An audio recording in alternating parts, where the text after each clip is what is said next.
Hello my students, मैं Sunil sir आपका स्वागत करता हूं अपने यूट्यूब चैनल डीसी अकेडमी में। तो आज के इस लेक्चर में हम लोग बात करेंगे बाकी के 5 टॉप क्वेश्चंस के बारे में जो कि काफ़ी इंपॉर्टेंट होते हैं आपके एग्ज़ाम के लिए। इससे पहले मैंने एक वीडियो बनाया था जिसमें मैंने आपको टॉप 5 क्वेश्चन बताए थे और वहाँ पर मैंने आपको बताया था कि मैं आपको टॉप 10 क्वेश्चन बताऊँगा, वेरी इंपॉर्टेंट क्वेश्चन बताऊँगा जो आपको इस साल एग्ज़ाम में जो है अच्छे नंबर दिलाएंगे। तो आइए आज हम बात करेंगे क्वेश्चन नंबर 6 की। इससे पहले मैंने 5 क्वेश्चन जो हैं बता दिए हैं। आज हम करेंगे बात क्वेश्चन नंबर 6 की। तो क्वेश्चन नंबर 6 आपके स्क्रीन बोर्ड पर आ चुका है। देखते हैं क्वेश्चन नंबर 6 में क्या कह रहा है। तो क्वेश्चन नंबर 6 कह रहा है कि 14 सेंटीमीटर त्रिज्या वाले एक धातु के गोले को, देखिए एक धातु का गोला है जिसकी रेडियस यानी कि जो त्रिज्या है वो कितनी है, 14 सेंटीमीटर है। ठीक, तो हम लिख देंगे धातु के गोले की जो त्रिज्या है वो क्या है, स्मॉल आर। तो वो स्मॉल आर जो है वो दिया है 14 सेंटीमीटर। ठीक है ना। और कह रहा है कि इसको पिघलाकर त्रिज्या 305 सेंटीमीटर तथा ऊंचाई 8 सेंटीमीटर वाले छोटी छोटी शंकुएं बनाई जाती हैं। अब इनको पिघला करके छोटी छोटी शंकुएं बनाई जाती हैं, शंकुएं ऐसे। अब कितनी शंकु बनाए थे ये पता ही नहीं है। ठीक, अब कितनी बनाए थे ये नहीं पता है, और भी बनाई जाती होंगी। छोटी छोटी शंकु बनाई जाती हैं जिसकी रेडियस जो है वो 3.5 सेंटीमीटर है। इन सब की रेडियस कितनी है, त्रिज्या कितनी है, 3.5 सेंटीमीटर है। ठीक है ना। हाइट कितना दिया हुआ है, हाइट दिया हुआ है 8 सेंटीमीटर। ये 8 सेंटीमीटर की क्या है, हाइट है। 8 सेंटीमीटर क्या है, हाइट है। 8 सेंटीमीटर हाइट है। तो कह रहा है कि कितनी शंकुएं बनाई जा सकती हैं, इसमें शंकुओं की संख्या पूछ रहा है। ठीक, तो हम लिखेंगे शंकुओं की त्रिज्या जो है वो कैपिटल आर मान लेते हैं भाई, जब इसको स्मॉल आर मान लिए हैं तो वो है 3.5 सेंटीमीटर। और इसकी जो ऊंचाई है वो क्या है, 8 सेंटीमीटर। ठीक, तो आप एक बात बताइएगा कि जितना वजन इस गोले का होगा उतने ही वजन या उतना ही आयतन जो है इन शंकुओं का होगा। अब शंकु नहीं पता कितनी है, 3 है, 4 है, 5 है, 6 है, 10 है, 8 है, 10 में नहीं मालूम है। लेकिन जितना आयतन इसका होगा इन शंकुओं के आयतन के बराबर होगा। तो हम लिखेंगे, मान लेते हैं कि माना गोले को पिघलाकर n शंकुएं बनाई जाती हैं। माना गोले को पिघलाकर n शंकुएं बनाई जाती हैं, अतः n गुणे शंकुओं का आयतन बराबर गोले का आयतन। ठीक, अब शंकु का आयतन का फॉर्मूला क्या होता है भाई, सबको पता है, 1/3 पाई आर स्क्वायर एच। यहाँ पर हम आर को कैपिटल रखेंगे। और गोले का आयतन क्या होता है, 4/3 पाई आर क्यूब। तो देखिए पाई से पाई तो हो गया कैंसिल, 3 से 3 हो गया कैंसिल। अब n तो वो शंकु की संख्या है, त्रिज्या कितनी है इसकी, 3.5 का स्क्वायर हो जाएगा। ऊंचाई कितनी थी, 8, और ये 4 हो गया। और यहाँ पर r की वैल्यू कितनी थी, 14 का क्यूब। तो यहाँ n की वैल्यू निकालेंगे तो 4 गुणे 14 को 3 बार लिख दें भाई, 14 को 3 बार लिख देंगे। और ये चला जाएगा बट्टे में, तो 3.5 को हम 2 बार लिख देंगे, गुणे 8 हो जाएगा। ठीक है ना। 3.5 दूना 7 और 7 दूनी 14। तो ये 3.5 चौको 14, 3.5 चौको 14 कटेगा, इतना ही आएगा, आप काट के देख लीजिएगा। 4 दूनी 8, हाँ 2 सते 14। तो 4 चौक 16 और 16 को कर देंगे 7 से गुणा, तो 7 छंग 42 का 4 और 7 एकम 7 4 11, 112। यानी कि जो हमारी शंकुएं बनेंगी वो कितनी हो जाएंगी, 112। यानी कि शंकुओं की संख्या कितना निकल के आया, 112। समझ में आया क्या, समझ में आया क्या ये सवाल? अगर नहीं समझ में आया है तो इसको आप ध्यान रखिएगा, जब कभी भी किसी भी संख्या कोई चीज़ पूछेगा तो जैसे हमारे शंकुओं की संख्या पूछे तो हम सीधे सीधे लिख देंगे n बराबर, यानी शंकुओं की संख्या बराबर जिससे बना है, जिस चीज़ से बना है, यानी गोले से बना है तो यहाँ लिख देंगे गोले का आयतन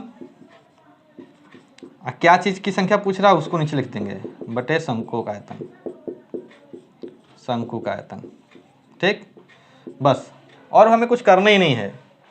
ठीक है ना, सॉल्व कर लेंगे, एन की वैल्यू निकल जाएगा। एक बार आप आंसर चेक कर लीजिए कि एन की वैल्यू 112 आई है कि नहीं आई है। हाँ आई है, तो हमारा आंसर समझ में आ गया। क्वेश्चन नंबर 6 हो गया समाप्त। ठीक है ना, चलिए अब बात करते हैं क्वेश्चन नंबर 7 की। तो देखते हैं क्वेश्चन नंबर 7। तो क्वेश्चन नंबर 7 आपके स्क्रीन पे आ चुका है। तो 7 में कह रहा है कि ऊंचाई 24 सेंटीमीटर और व्यास 20 सेंटीमीटर वाले एक ठोस बेलन में से, ठीक, एक बेलन है,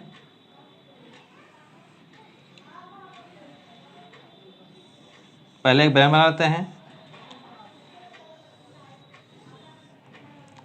इस बेलन की ऊंचाई कुछ दे रखा है क्या, ऊंचाई 24 सेंटीमीटर, ठीक है।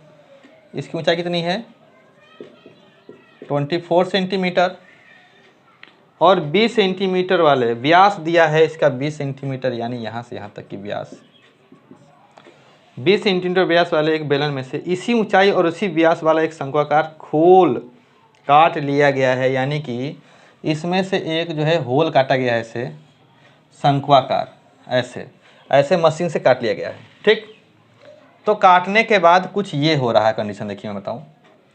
काटने के बाद कुछ इस तरीके का हो जा रहा है, ये देखिएगा। काटने के बाद ये बेलन आपका ऐसे हो गया है, ये शंकु काट करके यहाँ निकालेगा। थोड़ा सा सवाल हटा देते हैं थोड़ी देर के लिए, देखिए ये हो गया है, ये कटा हुआ भाग है, बेलन निकल गया, और ये कट करके जब निकला है तो ये बेलन बचा है, ये शंकु बचा है। इसको फिर से इस पर बैठा देंगे तो ऐसा बन जाएगा। ठीक है ना, तो कह रहा है कि तब शेष ठोस बचे ठोस का आयतन व पृष्ठीय क्षेत्रफल ज्ञात करना है। देखो ये जो बचा हुआ है ना, ये इसका जो है इसको जो है हमें आयतन निकालना है और इसका पृष्ठीय क्षेत्रफल निकालना है। टीएसए निकालना है, टोटल सरफेस एरिया, इसकी वॉल्यूम निकालनी है। तो बचे हुए का आयतन निकालने के लिए भाई हम क्या करेंगे, पूरे बेलन का आयतन देख लें और उस बेलन के आयतन में से क्या निकल गया है, शंकु आयतन, घटा दें तो बचे हुए बेलन का आयतन निकल जाएगा। तो बस हमको यही करना है। तो सबसे पहले इस बेलन का आयतन निकाल लेते हैं। पहले बेलन का आयतन कितना था, तो भाई बेलन का आयतन के लिए क्या हो जाएगा, इसकी त्रिज्या कितनी हो जाएगी, 20 थी तो कितनी हो जाएगी 10 सेंटीमीटर। ये बात समझ में आ गया होगा कि डिस्टेंस अगर डायमीटर इसकी अगर 20 है तो रेडियस आधी हो जाएगी। ऊंचाई कितनी है 24 सेंटीमीटर। ठीक, तो बेलन का आयतन निकालेंगे तो पाई आर स्क्वायर, आर की वैल्यू कितनी है 10 और एच कितनी है 24, 10 का स्क्वायर 100 गुणे 24। अब इसको सॉल्व नहीं करेंगे, इतना ही छोड़ देंगे, घन सेंटीमीटर ये आता ना जाएगा। जो शंकु है उस शंकु का जरा आयतन निकाल लें, जो काटा गया है शंकु, तो शंकु का आयतन क्या होता है 1/3 पाई आर स्क्वायर एच। ठीक, तो देखिएगा 1/3 पाई की वैल्यू पाई रहने तो भाई, अब शंकु की भी त्रिज्या उतनी हो जाएगी ना, तो इसकी त्रिज्या हम आर बराबर कितना रख देंगे 10 सेंटीमीटर। तो चलिए 10 का स्क्वायर हो गया, और इसकी भी तो ऊंचाई भाई उतनी है जितनी उसकी है 24, होगी कि नहीं होगी, हो जाएगी, बिल्कुल होगी। 10 का स्क्वायर 100 गुणे 24। अब हमको शेष ठोस का आयतन निकालना है, यानी इसका आयतन निकालना है। तो शेष ठोस का आयतन निकालने के लिए हम क्या करते हैं, पूरे बेलन में से हम शंकु घटा देंगे। तो बेलन का आयतन माइनस शंकु का आयतन। ठीक है ना, समझ में आ रहा है ये बात।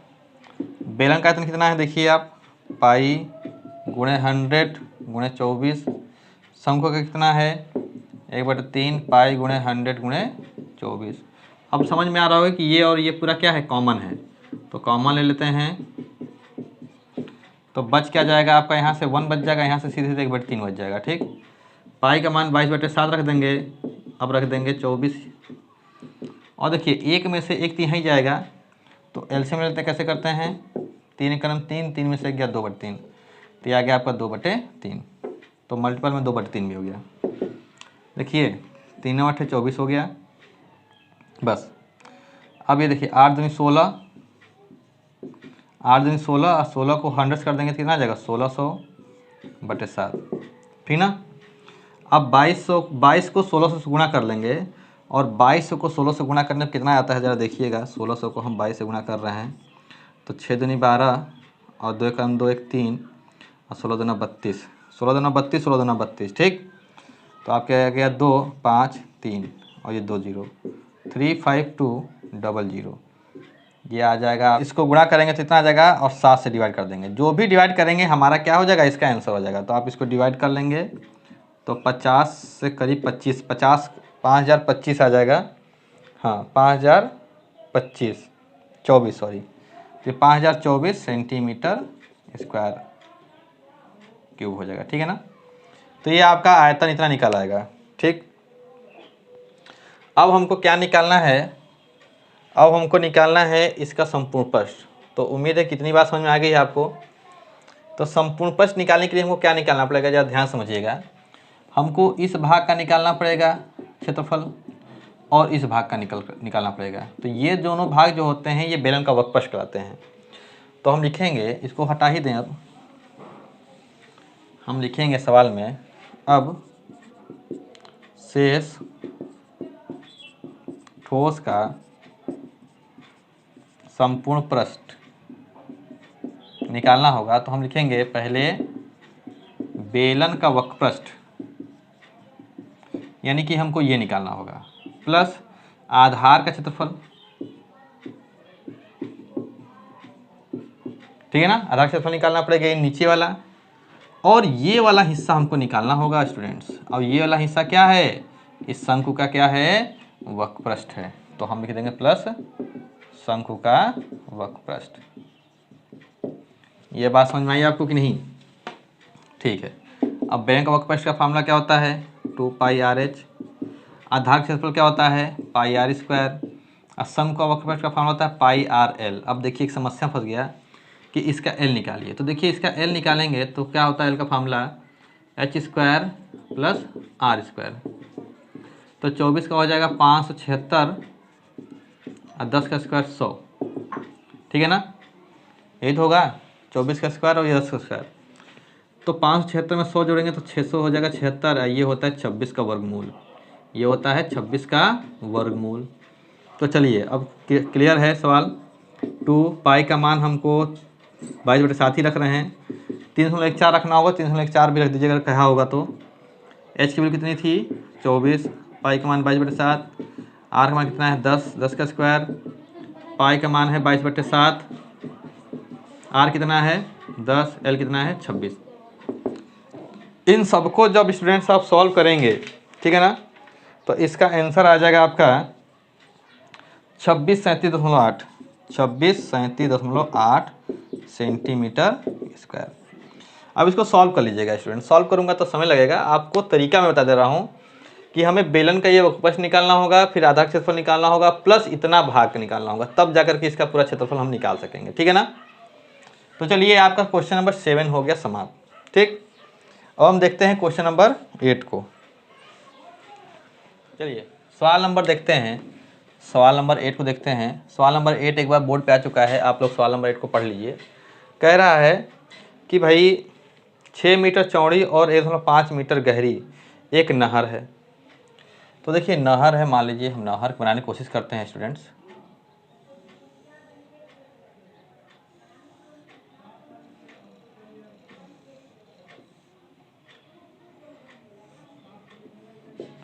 देखिए ये नहर है, मान लीजिए ऊपर से दिखा रहा हूँ, ये ऊपर का है, ये इधर का दीवार है, उधर का दीवार, ये कम हुआ है।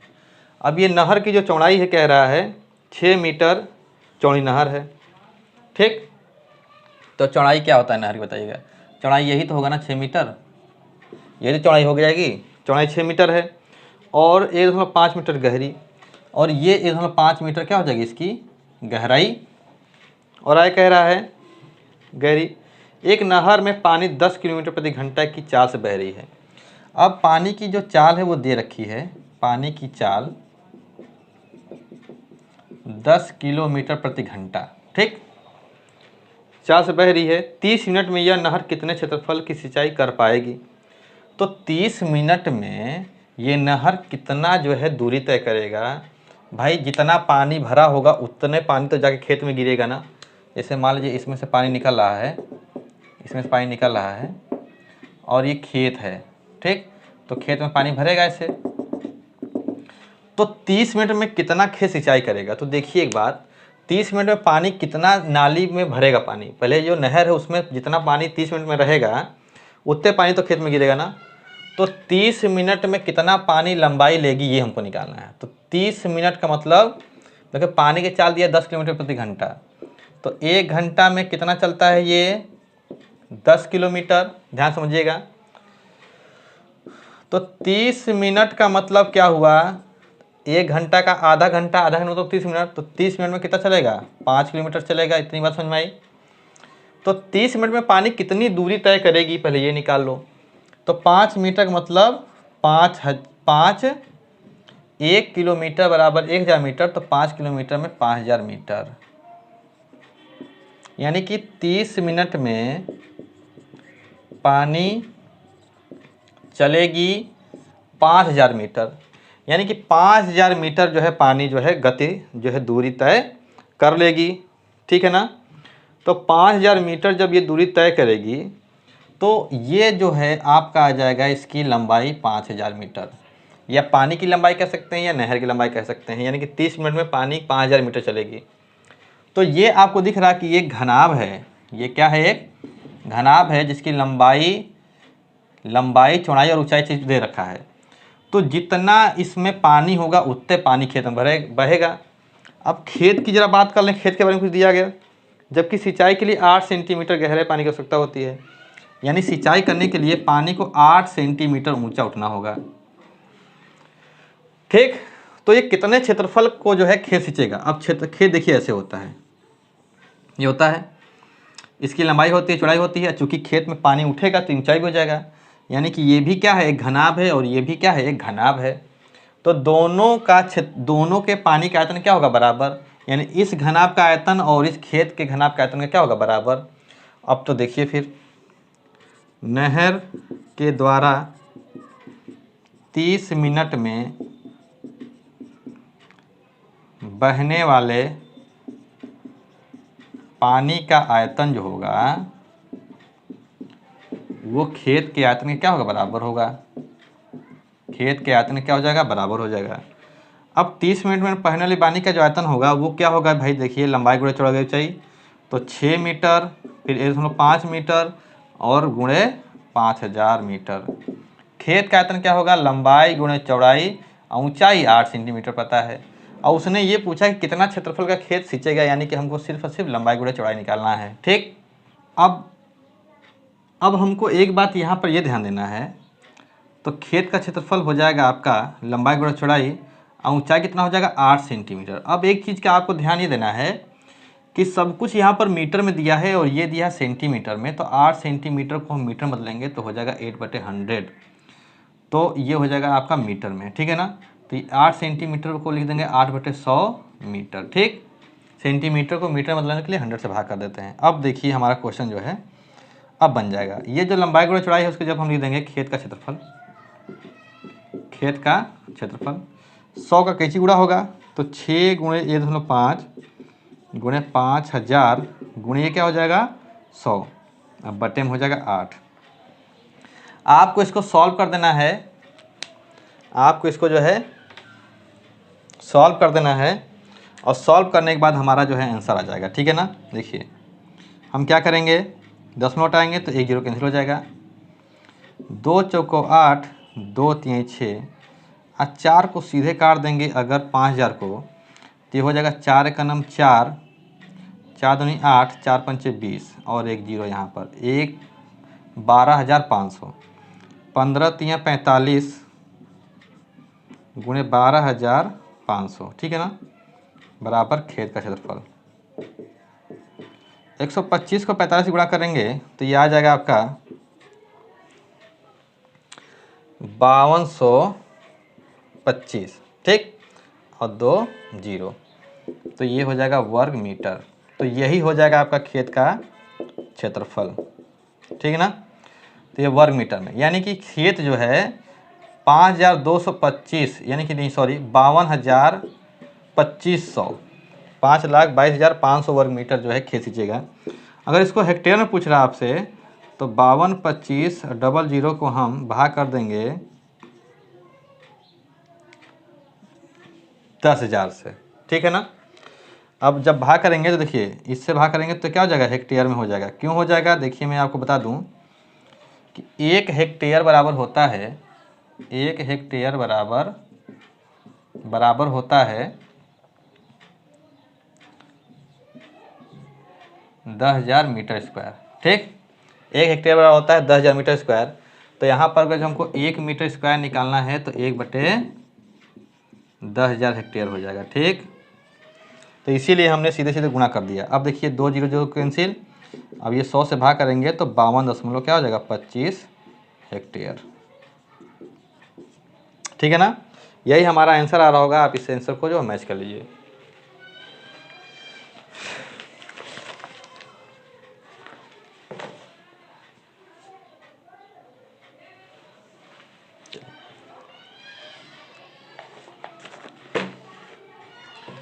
तो ये क्वेश्चन आपका कंप्लीट हो गया। अब हम देखते हैं क्वेश्चन नंबर 9 को। क्वेश्चन नंबर 9 देखिए कह रहा है, देखिए बोर्ड पे आके आया क्वेश्चन आपका 9। देखिए 9 कह रहा है कि व्यास 12 सेंटीमीटर और ऊंचाई 15 सेंटीमीटर वाले एक लंबवर्तीय बेलन के आकार का बर्तन आइसक्रीम से पूरा भरा हुआ है, ठीक। तो व्यास 12 सेंटीमीटर, ऊंचाई 15 सेंटीमीटर। चलिए हम यहाँ पर करते हैं। एक बेलनाकार पात्र है जिसकी ऊंचाई और व्यास दिया है। ऊंचाई कितनी दी हुई है इसकी और व्यास कितनी दी हुई है। देखिए ऊंचाई दिया हुआ है 15 सेंटीमीटर, ठीक, और व्यास कितना दिया है 12 सेंटीमीटर। तो व्यास अगर 12 है तो रेडियस कितना हो जाएगा 6 सेंटीमीटर हो जाएगा। पूरा इसमें आइसक्रीम भरा हुआ है, ठीक ना। इस आइसक्रीम को ऊंचाई 12 सेंटीमीटर और व्यास 6 सेंटीमीटर वाले शंकु में भरा जाना है। अब देखिए आइसक्रीम आपने देखा है ना, आइसक्रीम, तो आइसक्रीम ऐसी तो होता है। आइसक्रीम का जो कोन होता है इसमें से आइसक्रीम निकाल के इसमें भरना है। इसकी भी त्रिज्या दे रखी है। इसकी त्रिज्या कितनी दी है, यहाँ से यहाँ तक की इसकी त्रिज्या दी है कितनी, इसका व्यास दिया हुआ है 6 सेंटीमीटर। तो इसकी त्रिज्या कितनी हो जाएगी, इसकी त्रिज्या कैपिटल आर मान लेते हैं तो ये 3 सेंटीमीटर हो जाएगी, ठीक। यहाँ पर आर का मान कितना दिया है 3 सेंटीमीटर, ठीक। और इसकी ऊंचाई कैपिटल एच मान लेते हैं, वो कितना दिया है ऊंचाई 12 सेंटीमीटर। इसकी ऊंचाई 12 सेंटीमीटर।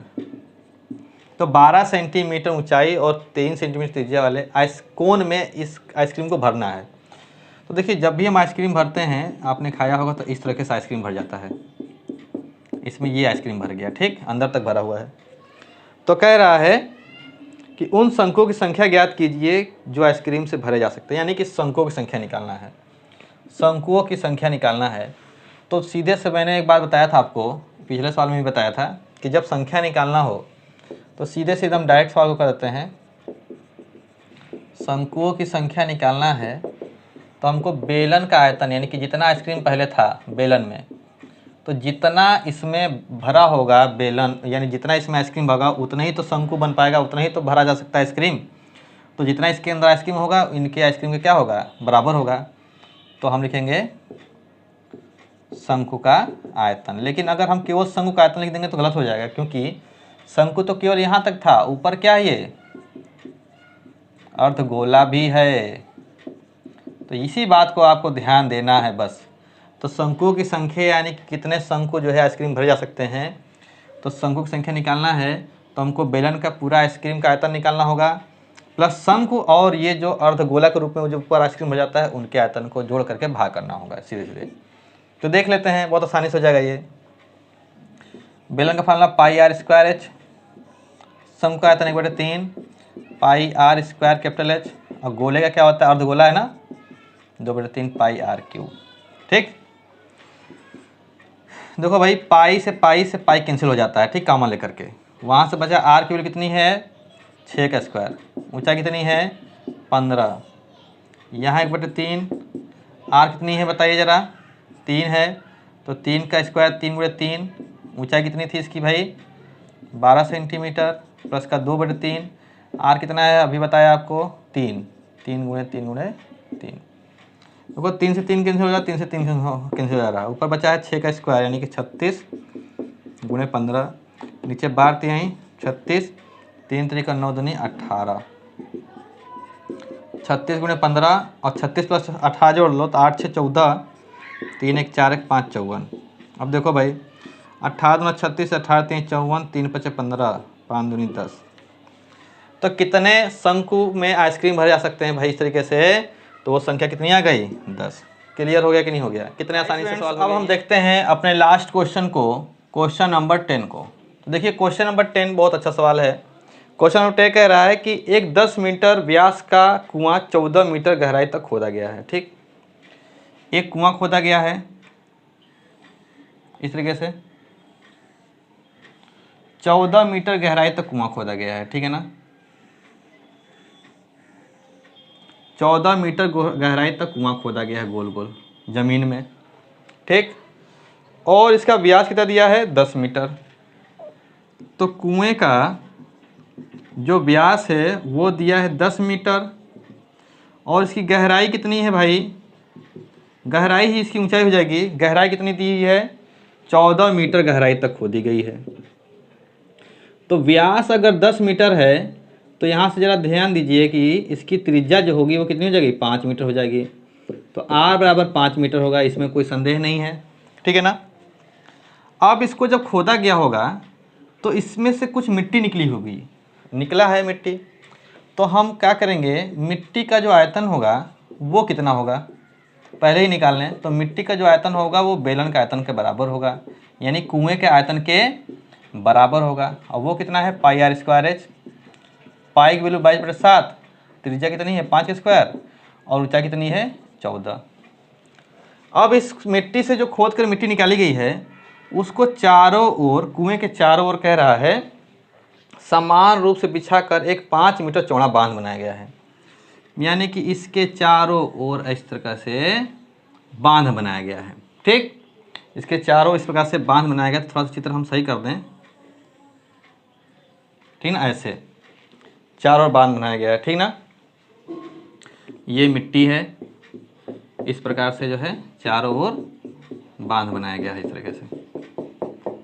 तो ये जो बांध बना है ये भी क्या है, एक खोखला बेलन है। तो देखिए बांध को हम इस तरीके से दिखा देते हैं।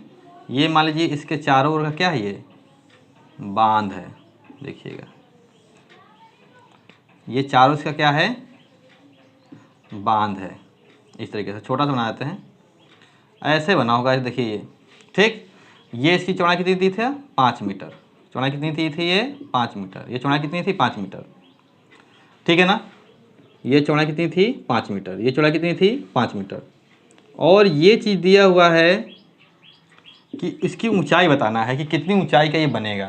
ठीक, तो आपको अगर ये चित्र नहीं समझ में आ रहा तो एक बात, एक काम करते हैं, आपको चित्र स्क्रीन पर दिखाते हैं, आप देख सकते हैं। इस प्रकार से जो है चित्र दिख रहा है आपको, इस प्रकार से वो चित्र कह रहा है, ठीक है ना।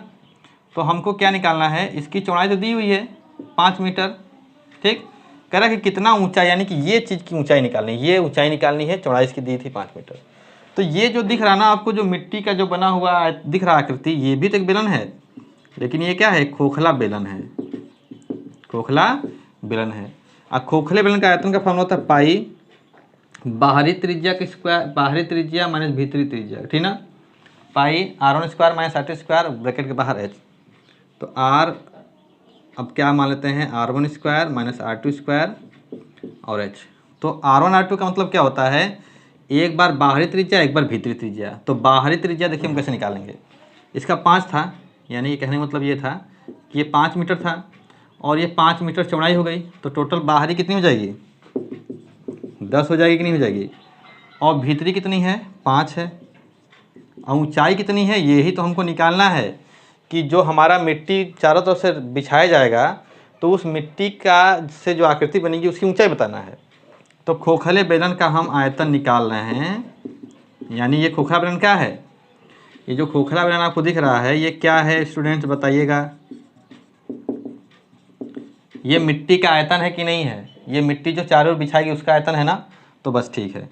अब ये दो इसको जरा सॉल्व कर लेते हैं। तो 10 का स्क्वायर कितना हो जाएगा 100, अब 25 का स्क्वायर 5 गुणे h, तो ये हो जाएगा आपका 75 गुणे h। ठीक, तो अब ये दोनों इक्वल ही होंगी। इस खोखले बेलन का आयतन यानी कि ये मिट्टी ही तो है, मिट्टी ही तो है, और ये भी तो मिट्टी है, दोनों का आयतन क्या होगा, इक्वल होगा। तो अतः दोनों मिट्टियों का आयतन जो है वो क्या होगा, बराबर होगा। दोनों मिट्टियों का आयतन क्या होगा, बराबर होगा। तो हम लिख लेंगे पाई गुणे 75 गुणे h, यहाँ हम कैपिटल एच मान लेते हैं, ठीक है ना, यहाँ हम कैपिटल एच मान लेते हैं क्योंकि एक स्मॉल एच वहाँ मान चुके हैं। ठीक, और यहाँ पर क्या हो जाएगा, 22/7 गुणे 5 का स्क्वायर गुणे 14। अब इसको हम सॉल्व करेंगे। देखिए पाई का मान 22/7 और 22/7 से 22/7 कैंसिल, 5 का स्क्वायर 25, 25 तिहाई 75, तो h का मान निकालेंगे तो 14/3 मीटर। यानी कि जो हमारी बांध बनी है चारों तरफ से, उस बांध की जो ऊंचाई होगी वो 14/3 मीटर होगा। इसको अगर भाग कर दें तो 3 चौक 12, और फिर आ जाएगा आपका 2, तो 3 चौक 18, 4.67 ही आएगा, ठीक है ना। तो ये हो जाएगा 4.67, ठीक है ना।